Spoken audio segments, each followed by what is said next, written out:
Қайырлы күн достар, бүгін біз сайтты қазақ тіліне ауыстырудың тағы бір тәсілін үйренетін боламыз. Сол үшін хромға кіреміз, Trendyol деп жазамыз.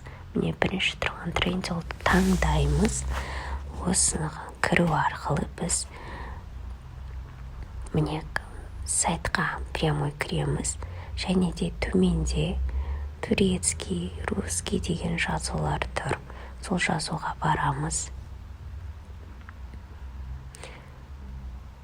Соның қасында міне үш нүкте тұр. Сол үш нүктені басамыз. Соның ішінде другие языки бар. Осының ішіне өзіміздің қалаған тілімізді, яғни қазақ тілін таңдаймыз. Сол кезде сайт бізге автоматты түрде қазақ тіліне ауысады. Осының ішінде қалаған жерімізді ашып, аудармасын білуімізге болады. Достар, ескерте кететін жайт, бұл жерде біз тапсырыс бере алмаймыз. Тек қана қазақша аудармасын ғана көре аламыз. Тапсырыс беру үшін сайттың өзіне кіру керек боламыз. Бұл жерде тек қалаған заттарымыздың аудармасын, пікірлерімізді, менюлердің атауларын қазақша етіп көре аламыз.